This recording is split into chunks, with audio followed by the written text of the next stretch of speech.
banker's blood was spreading across the floorboards like spilled ink when I heard the riders approaching.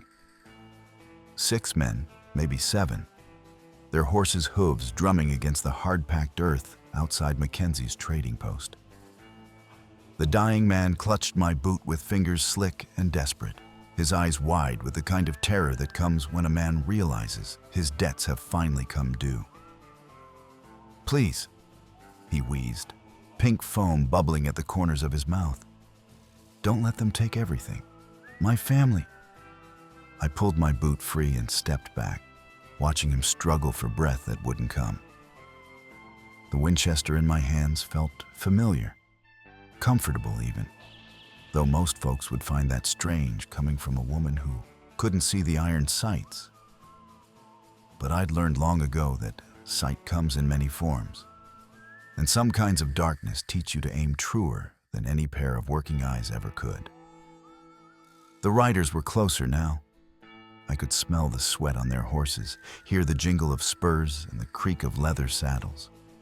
7 men, definitely 7. Their leader had a gold tooth that clicked when he breathed, a nervous habit I'd cataloged years ago when planning for this exact moment.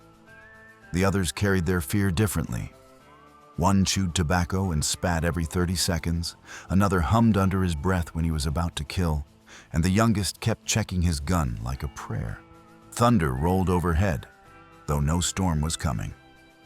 Just the sound of 20 years of planning finally bearing fruit.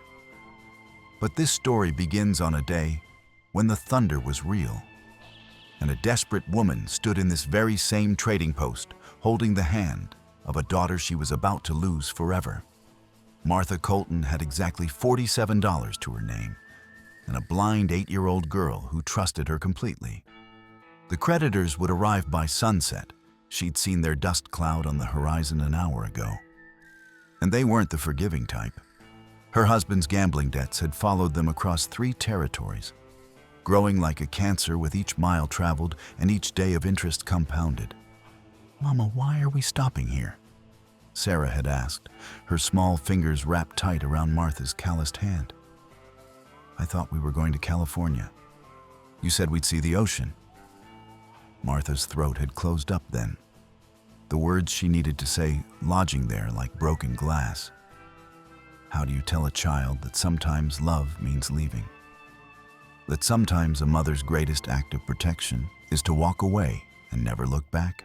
The trading post squatted on the landscape like a wounded animal, all rough timber and patched canvas stretched between cottonwood posts. Devil's Crossing wasn't much of a town, just this store, a saloon, a blacksmith, and maybe 30 souls trying to scratch out life from the unforgiving prairie. But it was remote enough that creditors might give up the chase, and Josiah Mackenzie had a reputation for taking in strays. "Mackenzie!" Martha had called out, her voice cracking like dried leather. "I need to speak with you." The old Scotsman emerged from behind the counter, wiping his hands on a greasy apron. His eyes took in the woman and child, the single carpet bag that held everything they owned. The way Martha kept glancing back toward the road, like a rabbit watching for hawks. "We're closed to new credit," he said gruffly. "Cash only, and I can see you ain't got much of that." "I'm not here to buy anything." Martha's hand tightened on Sarah's small fingers. "I'm here to make you an offer." That's when she'd done it. The thing that would haunt her dreams for 2 decades and set in motion a chain of events that would ultimately destroy everything the good people of Devil's Crossing thought they knew about justice, mercy, and the price of abandoning the innocent. "This girl," Martha had said, her voice barely a whisper, "she's got a gift for numbers, knows things before they happen. Could be useful to a man in your line of work." She paused, watching Sarah's unseeing eyes turn toward the sound of coins being counted in the back room. "I'll pay you $20 to take her in. Permanently." Mackenzie's eyebrows had climbed toward his receding hairline. "Ma'am, I run a trading post, not an orphanage." "She won't be any trouble." barely eats anything, and like I said, she's got a head for business. Already knows her letters and numbers better than most grown men. Martha's voice was getting stronger now, like she was trying to convince herself as much as him. $20, plus whatever those men chasing us might pay for information about where we went. What men? Martha had smiled then, but it was the kind of smile that held no warmth, only the bitter knowledge of deals made with devils. The kind that pay well for answers and don't ask too many questions about how you got them. Outside, the thunder was getting closer, and Sarah had tilted her head like she was listening to something only she could hear. "Mama," she'd whispered, "the numbers are changing again." And that's when Josiah Mackenzie realized he might be looking at something more valuable than $20 and some information about debt collectors. That's when he started wondering what other gifts a blind girl might possess and how a man might profit from them. The deal was struck with a handshake and the sound of approaching hoofbeats. Martha Colton kissed her daughter's forehead one last time, pressed the $20 into Mackenzie's palm, and walked out into the gathering storm without looking back. She never saw the riders catch up to her 3 miles down the road, never knew that her creditors were less interested in money than in making an example, and never learned that her daughter had heard every word of the transaction that sold her future to a stranger. But Sarah heard it all. Sarah remembered everything. And 20 years later, when the blind girl returned to Devil's Crossing as a woman who could buy and sell the entire territory twice over, she brought with her a very specific understanding of how debts get paid and what happens to people who think they can profit from abandoning the helpless. The banker's breathing was getting shallower now, and the riders outside had stopped their horses. Time to see if 20 years of planning would be enough to balance the scales of justice in a town that had forgotten what the word meant. The first thing Josiah Mackenzie learned about raising a blind child was that she never slept when she was supposed to. The second thing was that she heard everything. Conversations through walls, whispered deals in the back room, the sound of coins being counted and sorted by denomination. By her second week at the trading post, Sarah could tell the difference between a silver dollar and a counterfeit just by the way it hit the counter. "How'd you know that coin was bad?" Mackenzie had asked after she'd warned him about a drifter's payment. "It sounds hollow," Sarah replied, running her small fingers along the rough wooden counter, like a lie trying to pretend it's the truth.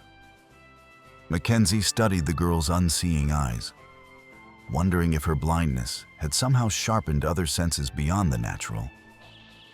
He'd heard stories about such things, mountain men who could track by smell alone, Indians who could feel approaching storms in their bones. But this felt different. This felt like something that could make a man very rich or very dead, depending on how carefully he played his cards. The trading post served as Devil's Crossing's unofficial bank, general store, and information hub. Travelers passed through heading west to the gold fields or east back to civilization, and everyone needed supplies, gossip, or a place to rest their horses. Mackenzie had built his modest fortune by knowing which travelers carried real money, which ones were worth extending credit, and which ones needed to disappear into the prairie without anyone asking questions. Sarah learned to navigate the cluttered store by sound and touch, memorizing the location of every barrel, crate, and hanging harness. She could identify customers by their footsteps, the heavy tread of miners, the careful steps of gamblers, the purposeful stride of men who killed for money. When she swept the floors, she collected more than dust and dirt. She gathered secrets. "That man who just left," she told Mackenzie one evening as they closed up the store, "he's not really a cattle buyer." "What makes you say that?" "Cattle buyers ask about grass conditions and water sources." He asked about the sheriff's patrol schedule and how many men work at the bank. Sarah folded the last bolt of cloth with practiced efficiency. "Also, His boots are too expensive for honest work, and he keeps a hideout gun in his left boot. The leather creaks different when there's weight in it. Mackenzie had stared at her for a long moment, understanding for the first time exactly what Martha Colton had really sold him. Not just a child who needed raising, but a weapon that could see truth in ways sighted people never could. Over the following months, he began testing her abilities. He'd have her listen to poker games in the back room, identifying tells and patterns that even experienced gamblers missed. She could predict which travelers were carrying large amounts of cash, which ones were running from the law, and which ones wouldn't be missed if they happened to meet with an unfortunate accident on the trail. The nervous one with the stammering voice has gold sewn into his coat lining, she whispered during one busy afternoon. The weight distribution is wrong for normal clothing, and I can hear the coins shifting when he moves. How much gold? Sarah tilted her head, listening to the man's movements as he examined a saddle. Enough to buy this whole building. Maybe enough to buy half the town. That night, 3 men followed the nervous traveler when he left Devil's Crossing. Only 2 came back, and they split the proceeds with Mackenzie according to their usual arrangement. Sarah got a new dress and a primer on advanced mathematics. She was learning that in the frontier economy, information was more valuable than gold, and her particular talents made her the most profitable investment Mackenzie had ever made. But the girl was learning things her guardian never intended to teach. She discovered that the trading post's basement connected to a tunnel system that led to the abandoned mineshaft outside town. She learned that certain travelers who entered the store with heavy saddlebags sometimes left through that tunnel and were never seen again. She realized that the accidents befalling wealthy drifters happened with suspicious regularity, and that Sheriff Hawkins always seemed to be conveniently absent when investigations were warranted. Most importantly, she understood that Josiah Mackenzie wasn't just a trader. He was the center of a spider web that stretched across 3 territories, coordinating with outlaws, corrupt lawmen, and claimed jumpers to separate honest travelers from their money and their lives. Devil's Crossing wasn't just a remote settlement. It was a carefully constructed trap designed to look like salvation. By her 10th birthday, Sarah had memorized the names, voices, and criminal activities of every man in Mackenzie's network. She knew which judges could be bought, which sheriffs looked the other way, and which undertakers asked no questions about bodies with bullet holes. She also knew that Mackenzie was planning to use her abilities to expand his operation into legitimate business. Banks, mines, railroad contracts, anything that required advanced knowledge of people's intentions and weaknesses. "You're going to help me become respectable," he told her one night after a particularly profitable week. Blind girl with a gift for seeing truth. People will trust that. They'll tell you things they'd never tell a man like me. Sarah nodded and smiled, but behind her sightless eyes, she was calculating.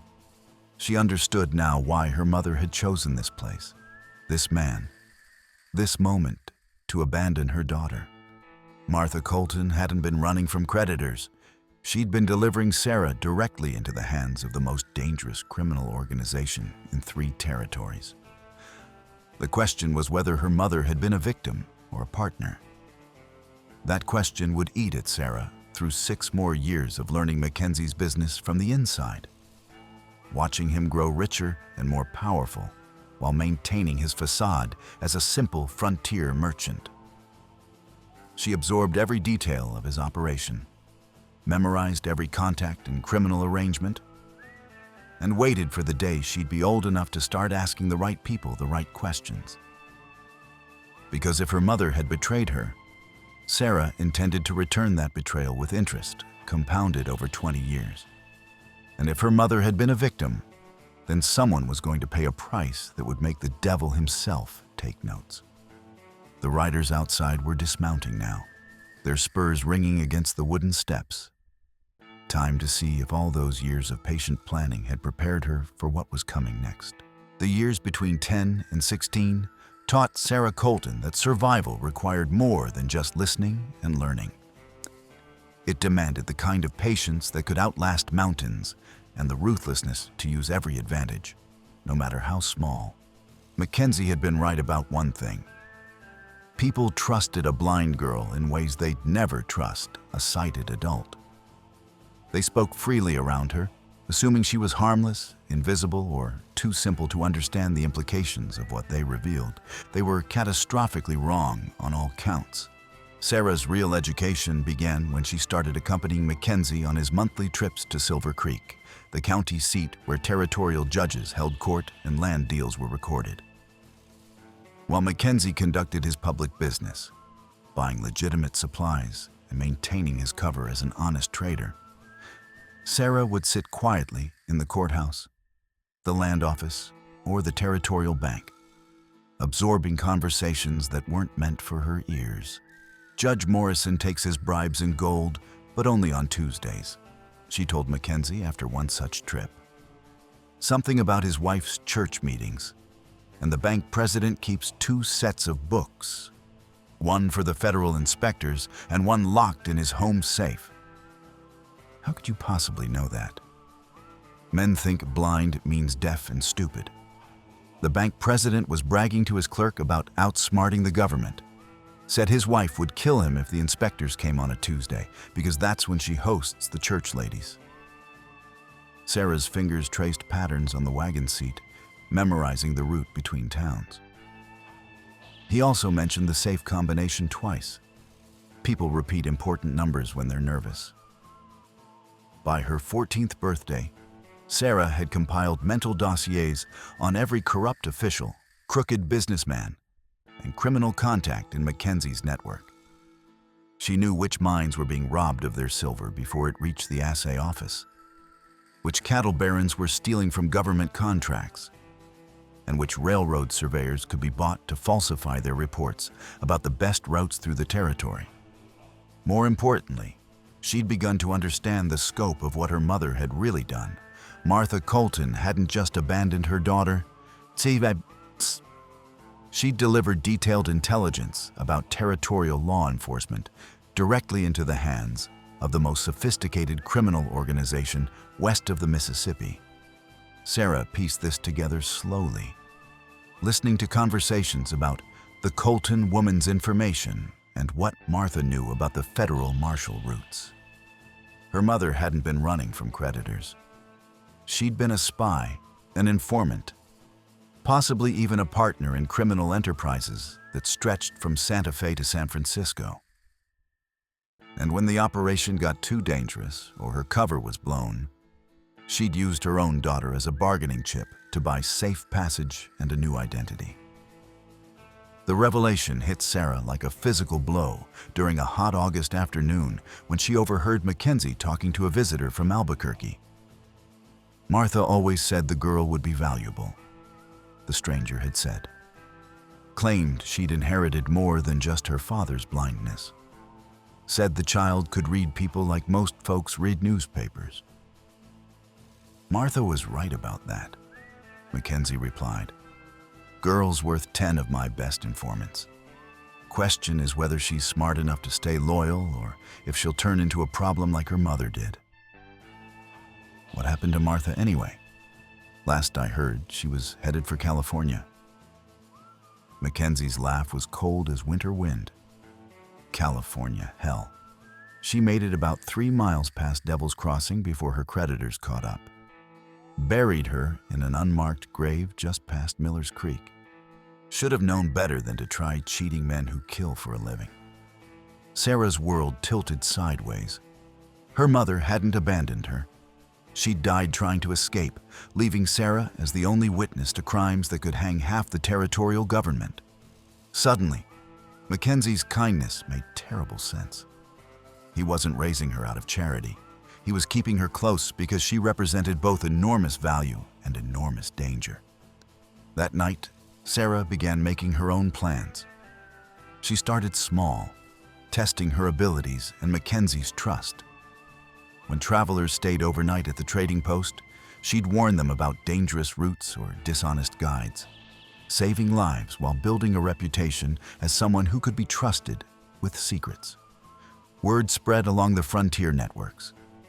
The blind girl at Devil's Crossing was honest, helpful, and had an uncanny ability to spot trouble before it found you.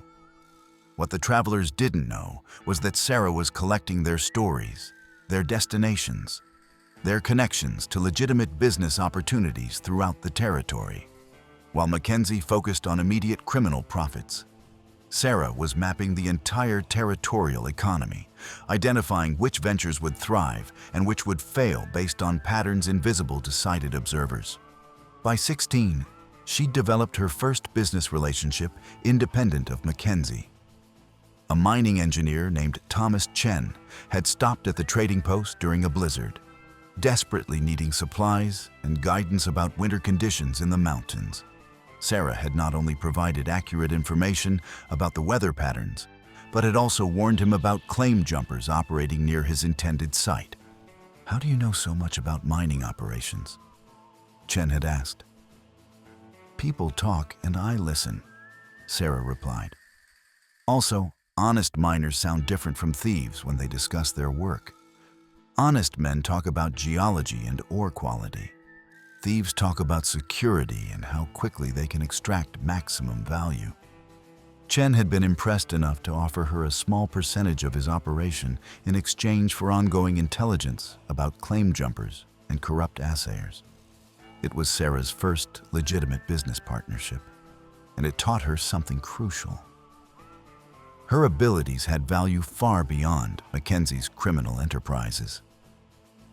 Over the next 2 years, she quietly built relationships with honest prospectors, freight companies, and territorial officials who weren't part of Mackenzie's corruption network. She learned that her reputation for identifying trustworthy people made her recommendations incredibly valuable to businesses trying to operate legitimately in a territory riddled with fraud and violence. She also learned that several of those businesses were willing to pay substantial sums for information about criminal operations that threatened their legitimate activities. By 18, Sarah had enough money hidden away to buy her first mining claim. By 19, she owned 3 claims and had partnerships with freight companies in 2 territories.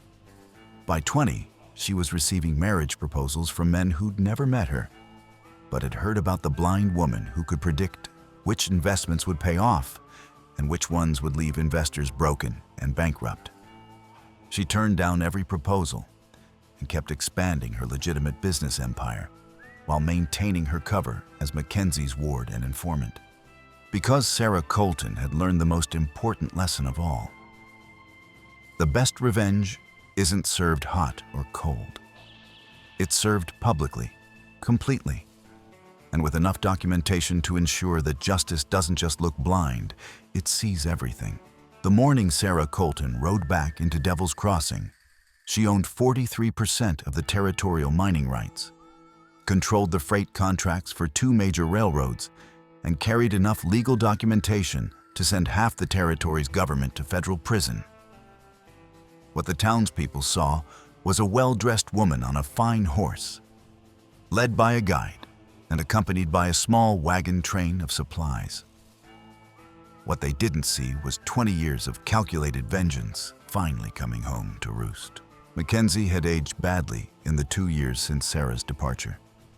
His hair had gone completely gray, deep lines etched his face like scars, and his hands shook when he counted money. The criminal network that had once made him wealthy was crumbling under pressure from federal marshals, territorial investigators, and a new breed of honest lawmen who couldn't be bought or intimidated. "Sarah," his voice cracked when she entered the trading post, her guide announcing her presence with practiced formality. "Child, I never expected, that is, I heard you'd done well for yourself, but Mr. Mackenzie." Sarah's voice was calm, pleasant, businesslike. "I've come to discuss a transaction." She'd learned to dress the part of a successful businesswoman, tailored traveling clothes, quality leather boots, a riding coat that spoke of money without ostentation. Her guide, a former Pinkerton detective named Walsh, carried himself with the quiet authority of a man who'd faced down armed desperados and lived to collect his fees. "What kind of transaction?" Mackenzie asked, though something in his tone suggested he already suspected the answer wouldn't be good news. Sarah smiled, and 28-year-old women who'd survived what she'd survived didn't smile the same way 18-year-old girls did. "I'm here to buy the trading post and the land it sits on, and your contracts with the freight companies, and your arrangements with certain territorial officials." The blood drained from Mackenzie's face like water from a broken barrel. "Now, Sarah, you can't be serious about..." "I'm also here to discuss your outstanding debts to the Chen Mining Consortium, the Territorial Freight Authority, and the Federal Marshal's Office." Sarah's guide had positioned himself near the door, close enough to intervene if Mackenzie decided to reach for the shotgun behind the counter. "Debts that, coincidentally, I've recently acquired through various business arrangements." Mackenzie's laugh sounded like a man choking on smoke. "You can't have acquired federal debts, girl. That's not how the law works." "You're right. Federal crimes can't be bought and sold like commercial debts." Sarah walked slowly through the store, her fingers trailing along familiar surfaces. The counter where she'd learned to count money, the shelves where she'd organized inventory, the spot near the window where she'd stood listening to her mother bargain away her future. But federal investigators can certainly purchase detailed information about ongoing criminal conspiracies from reliable sources who've witnessed those crimes firsthand. The silence that followed was broken only by the sound of Mackenzie's labored breathing and the distant noise of normal life continuing in the streets of Devil's Crossing. People who had no idea their world was about to change forever. "What do you want?" Mackenzie finally asked. "Justice," Sarah replied. "But I'm a practical woman, so I'll settle for ownership." She'd spent 3 months setting up this moment, using her network of legitimate business contacts to systematically acquire every debt, contract, and legal obligation connected to Devil's Crossing's economy. The town's bank was already under federal investigation thanks to detailed records Sarah had provided about their money laundering operations. The sheriff had resigned rather than face charges related to his arrangement with claim jumpers. 3 territorial judges had been arrested based on evidence of bribery and corruption. But Sarah's real masterstroke was the railroad contract. The territorial government had approved a new rail line that would pass within 5 miles of Devil's Crossing, potentially bringing prosperity and legitimate commerce to the remote settlement.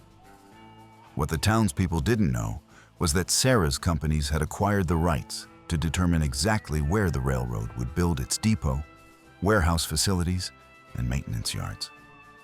She could make Devil's Crossing the most important stop between Kansas City and Denver, or she could route the railroad just far enough away to ensure the town's slow death by economic starvation. "I've prepared several options for the town's future," Sarah continued, producing a leather portfolio filled with legal documents. "Option 1. I purchase all outstanding debts and property at fair market value. The railroad depot gets built here, and Devil's Crossing becomes a legitimate, prosperous community under new management." And Option 2. The federal marshals receive complete documentation of every criminal transaction that's occurred in this building over the past 15 years, along with detailed testimony from a witness who's been recording names, dates, and specific crimes since she was 8 years old. Sarah's smile never wavered.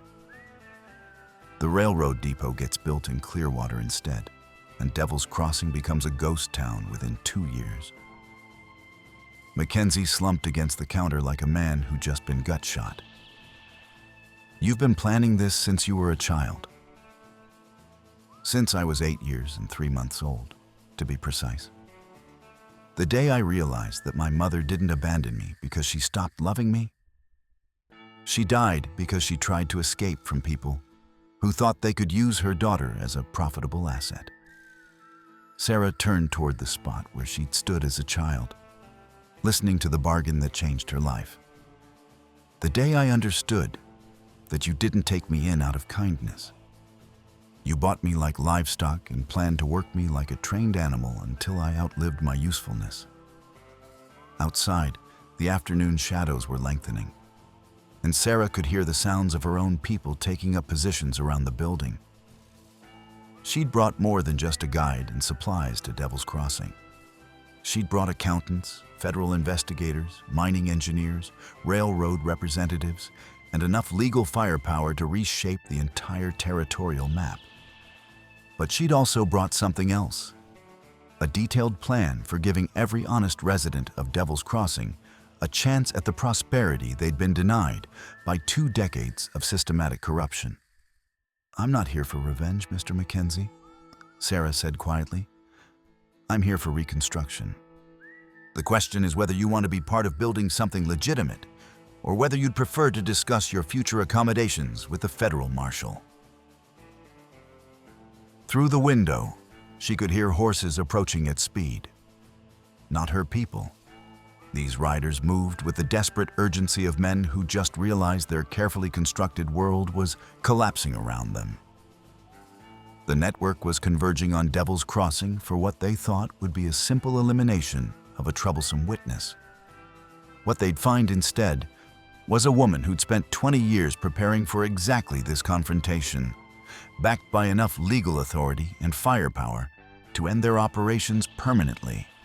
But first, she needed to settle one more piece of business with the man who'd shaped her childhood and taught her everything she needed to know about the value of patience, planning, and keeping your enemies close enough to destroy them when the moment was right.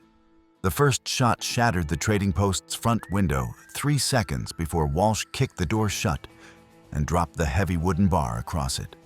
Sarah had heard the riders split into 2 groups. 4 men circling to the back entrance, 3 more positioning themselves across the street with clear lines of fire on anyone trying to escape through the front. "Mackenzie!" The voice belonged to Cole Brennan, the claim jumper who'd been coordinating robberies for the network since before Sarah could walk. "Send out the girl and we'll make this quick. Try to play hero and we'll burn the whole place down with you in it." Mackenzie fumbled for his shotgun with hands that shook like autumn leaves. "Sarah, there's a root cellar behind the flour barrels. You can hide there until—" "I'm not hiding." Sarah's voice carried the calm certainty of someone who'd spent years preparing for this exact moment. "Mr. Walsh, are our people in position?" The former Pinkerton checked his pocket watch with professional precision.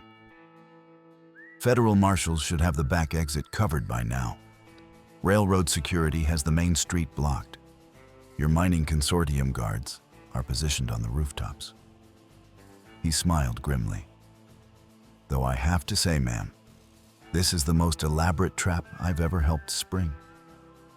20 years of planning should produce something memorable," Sarah replied, then raised her voice toward the broken window. "Mr. Brennan, I have a counter-proposal. Ain't no negotiating with a dead woman, girlie. I'm offering you and your men exactly 1 minute to surrender before this becomes a federal matter involving the United States Army." Sarah moved to the center of the store, her voice carrying the authority of someone accustomed to being obeyed. "I have documented evidence of your involvement in 17 murders, 43 armed robberies, and a conspiracy to defraud the territorial government of mining rights worth approximately $2 million. The silence outside stretched long enough for Sarah to count heartbeats. Then Brennan's laughter echoed off the surrounding buildings like breaking glass. "You think we're scared of some papers and federal badges? We've been killing marshals longer than you've been breathing." "I'm sure you have," Sarah called back. "Which is why I brought more than just lawmen." That's when the sound reached them. A low, rhythmic rumbling that made the floorboards vibrate and set dust falling from the ceiling beams. Not thunder this time, but something far more terrifying to men who'd built their careers on intimidating, isolated settlements and overwhelming honest travelers. Cavalry, a full company of United States Army regulars, riding hard from Fort Collins with authorization to restore federal authority to a territory that had been operating outside the law for too long. Sarah had spent 6 months convincing territorial officials that Devil's Crossing represented a clear and present danger to interstate commerce, federal mail delivery, and the safety of civilians traveling through the region. The evidence she'd provided, names, dates, documented murders, detailed accounts of systematic corruption, had been so comprehensive that the Army had classified the operation as military action against an organized insurgency. "Impossible," Mackenzie whispered. "The Army doesn't get involved in civilian law enforcement." "They do when civilian law enforcement has been systematically murdered or corrupted," Sarah replied. "They also get involved when criminal organizations start attacking federal facilities and killing federal employees, which, according to my records, your network has done at least 12 times in the past 5 years." The cavalry was close enough now that individual voices could be distinguished. Officers calling orders, sergeants positioning their men, the metallic sounds of weapons being readied for use. Through it all, Sarah listened to the specific pattern of Brennan's breathing, tracking his position and emotional state with the precision of a hunter who'd been studying her prey for decades. "You set us up," Brennan called out. And for the first time, his voice carried uncertainty instead of arrogance. This whole thing was a trap. "Not a trap," Sarah corrected. "A reckoning. There's a difference." She'd orchestrated every detail of this confrontation, from the timing of her return to the specific legal mechanisms that would allow her to seize control of the town's entire economy. The railroad contracts she controlled meant that Devil's Crossing's future prosperity depended entirely on her decisions. The mining rights she'd acquired gave her leverage over employment for 300 families. The documented evidence she'd provided to federal authorities meant that anyone who'd participated in Mackenzie's network faced a choice between cooperation and federal prison. But the most elegant part of her plan was what she'd done with the town's debt structure.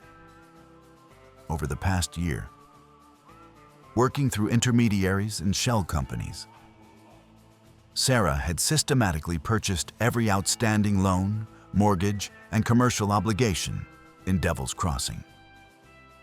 The bank that held most of the townspeople's mortgages? She owned 51% of its stock.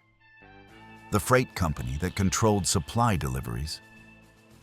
She'd acquired their territorial contract 6 months ago. The land rights for the town's expansion?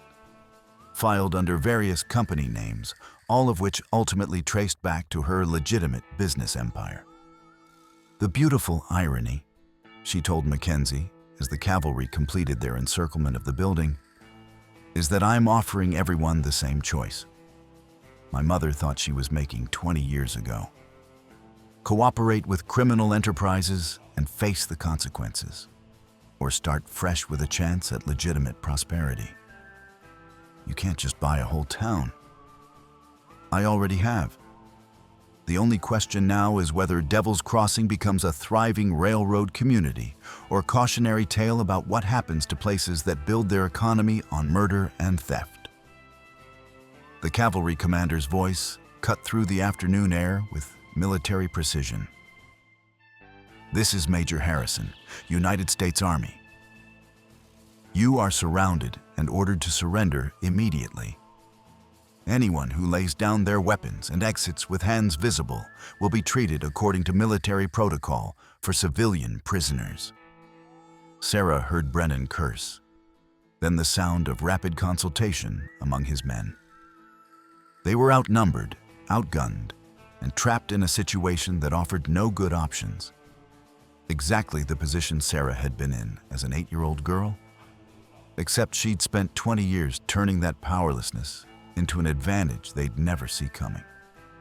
"Mr. Mackenzie," she said quietly, "you have about 30 seconds to decide whether you want to be remembered as the criminal who exploited a blind child, or as the man who helped her transform a corrupt town into something worthy of the honest people trying to live here." Through the broken window, she could hear Brennan's men arguing among themselves, their voices carrying the edge of panic that came when predators suddenly found themselves prey.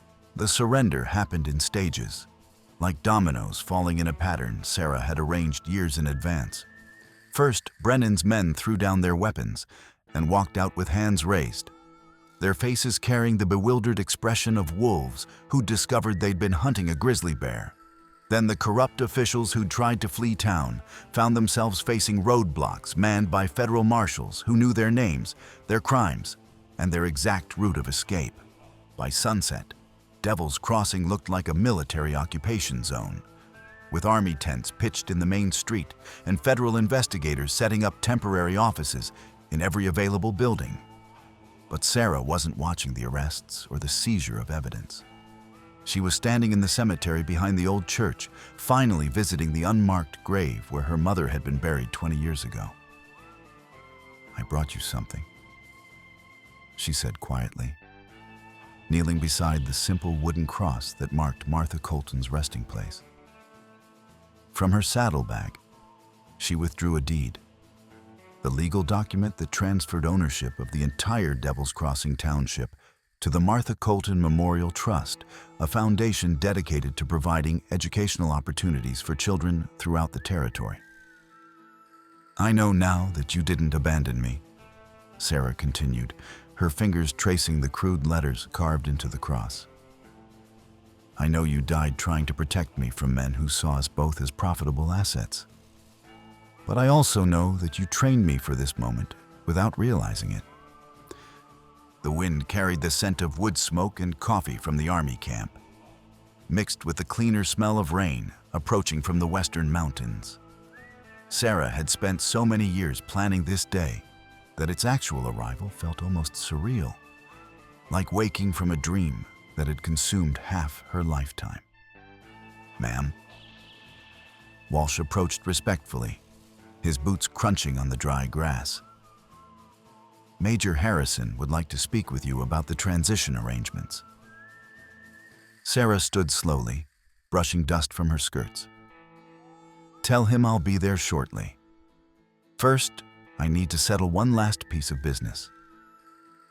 She found Mackenzie in the trading post's back room, sitting hunched over the account books he'd kept hidden for 15 years. The federal investigators had already been through them, but the old man seemed unable to stop reviewing the evidence of his own downfall. "Funny thing about numbers," Sarah said, settling into the chair across from him. "They tell stories whether you want them to or not."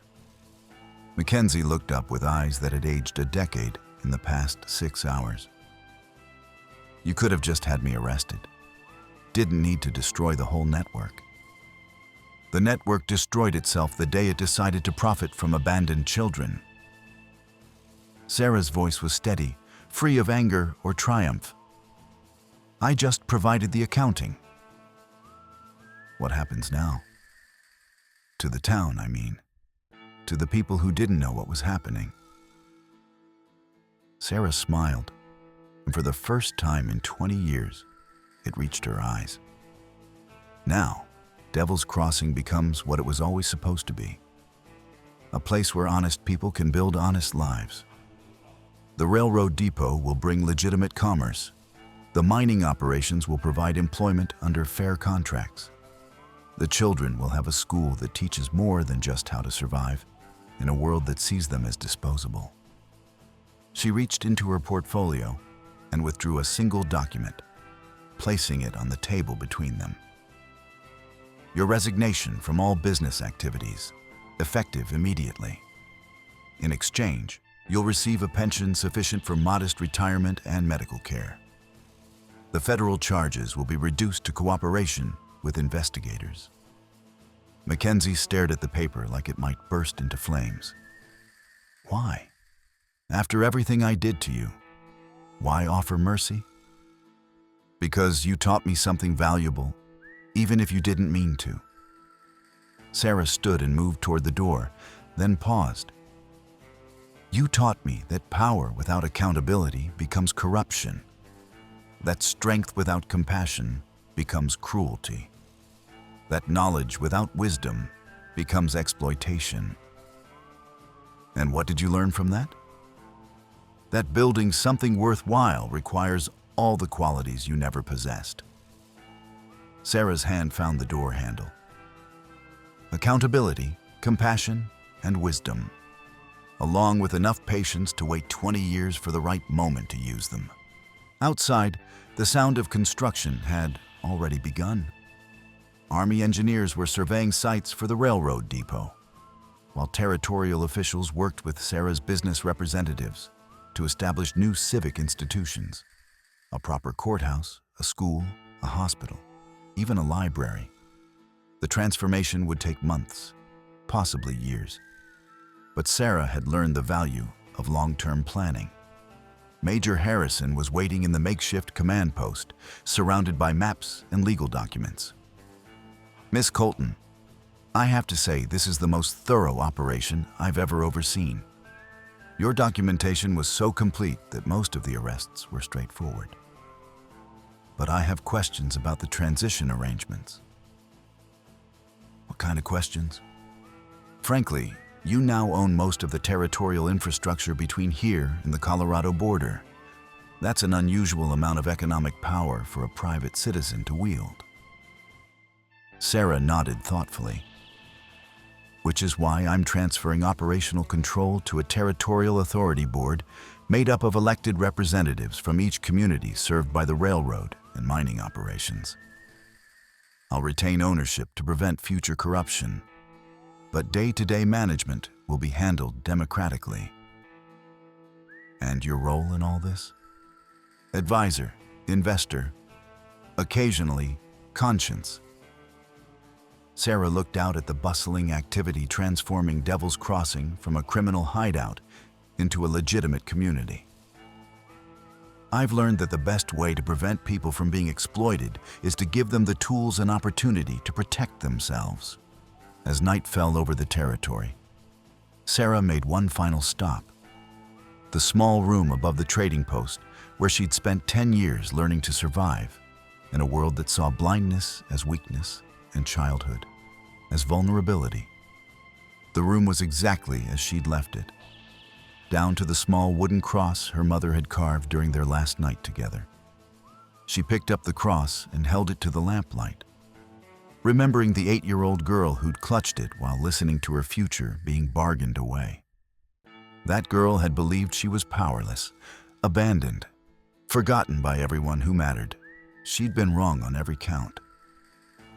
20 years later, Sarah Colton controlled enough economic and political power to reshape the entire territorial map.